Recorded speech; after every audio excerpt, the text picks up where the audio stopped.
we're already out there bearing all our skin amongst some of the pastiest bodies ever created in... Good morning, Minneapolis! Or if you want to call its original name, Mill City. St. Paul, your original name was Pig's Eye.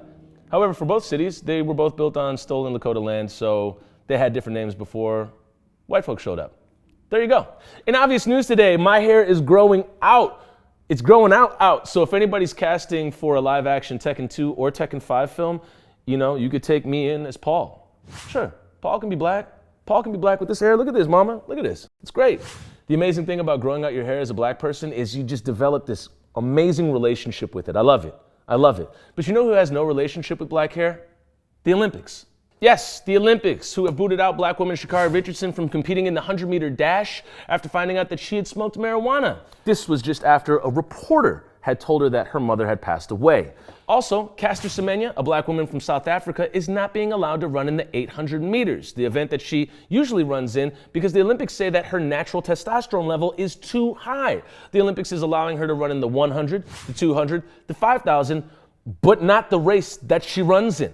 And now, if that wasn't enough, the Olympics is waging war on black hair. Yes, swim caps that are made for thick and curly hair are not being allowed at the Olympics. ESPN writes. Swimming caps designed for natural black hair won't be allowed at the upcoming Tokyo Olympics, with the sports world governing body saying they are unsuitable due to them not, quote, following the natural form of the head, end quote.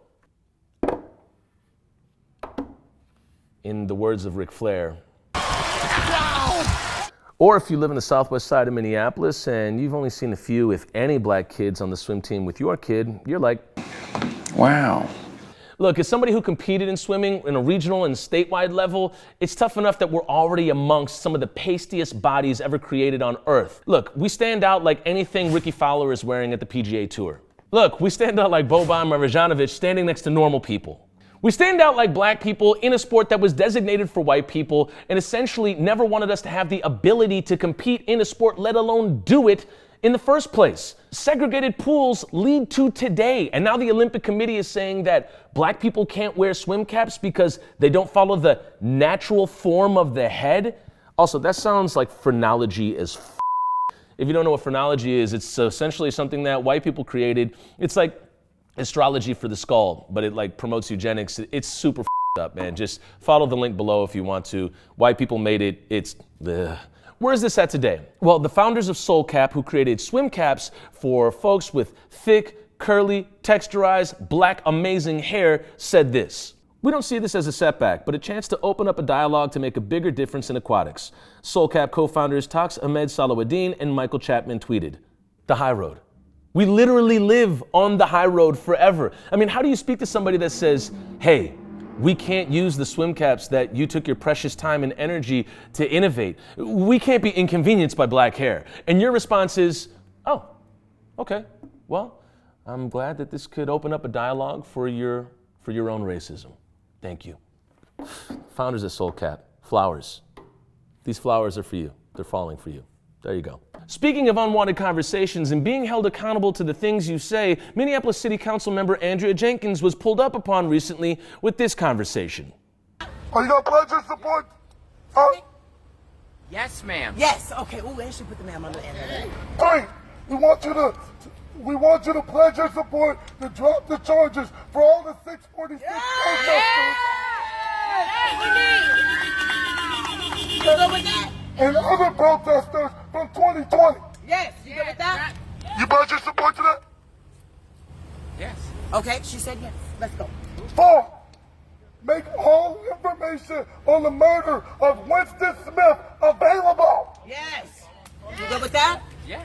Okay. You pledge your support? Yes. We have your support? We got it. 5, we want you to pledge your support for Jacob's Floyd immediate resignation. Yes! That's the one Yes. that's gonna set you apart. Yep, let's go. Still frame that last part, DJ, and play it back in slow motion.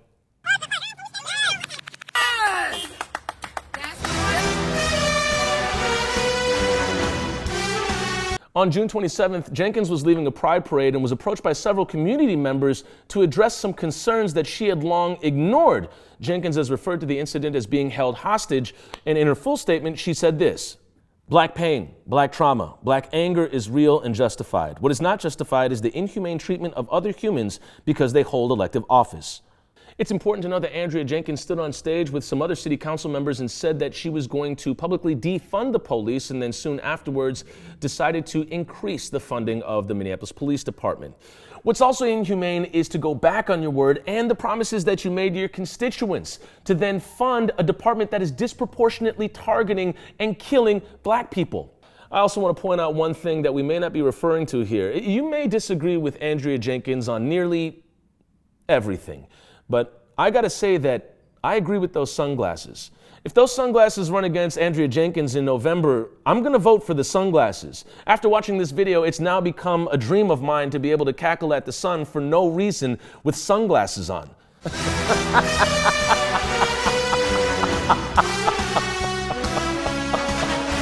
I digress. Speaking of going back on your word and promises, NDSU President Dean Brashani is stepping down. We say step down, but we're going to have somebody clarify this for us. During a meeting at the North Dakota Board of Higher Education, Chairman Nick Hacker said that Dean Brashani would be serving as president through 2022 and then be relegated to a tenured professor at NDSU. Here to help us clarify and figure out what the heck is going on here is Allie, a former student at NDSU. Allie, what the hell happened here? He actually didn't step down from his position as president. He was fired. Fired a white man? What do you mean fired? His contract wasn't renewed by the State Board of Higher Education. So you could say fired, you could say let go. I don't know if you want to be nicer. So you've had many protests to have him step down, resign, or get fired. How do you feel about this news right now? So originally when I got the news about him stepping down, I was excited. I was like, maybe this means that he recognizes that he's not the best person for this position. But later on, when I found out that it was really just the state board using their powers and not using public opinion or advice, instead just going off of what they deem is good for the NDSU community and Fargo community, I don't think that they have the best interest of their students.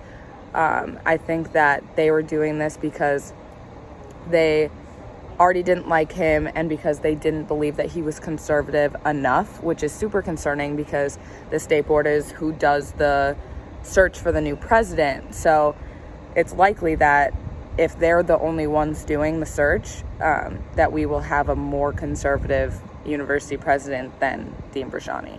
Okay, Allie, what do you hope to see in the new president of NDSU? What I'm looking for, what we're looking for, it's not what I'm looking for, it's what's best for everyone. And in terms of racially, I think my number one goal would be a woman and a woman of color. Is that going to happen in Fargo? Probably not, which is really sad. But if there's nothing else, I've said before, I just want someone that has compassion for their students, for their community members, understands where the inequities are in the university system specifically, and can use the power that they do have to try and correct those as much as they can and be sympathetic to their minority student situations. Thank you so much for your time, Allie. We appreciate you and all the people, especially the black women down at NDSU that have put in the work and been boots on the ground to make this happen and bring some modicum or some version of justice to the campus there at NDSU. Thank you for your work. And as we wrap up, we want to highlight some great black-owned businesses. The Dripping Root. Yes, the Dripping Root at Minnehaha Avenue. The Dripping Root aspires to be the leading juice bar in Minneapolis and for the quality of our products to speak solely for themselves.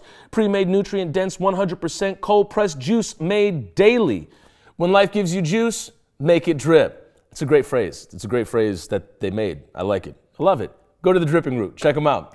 All right, that'll do it for us here at Onsite Public Media's Good Morning Minneapolis. I'm Toussaint Morrison. I've been your host today. If you want to become a member and support programs like this to keep going, to keep the lights on, to keep the cameras running and our editors moving, you can click the link below. We appreciate you so much. Hey, and our work is never, ever, ever, ever done. We'll see you in the next one.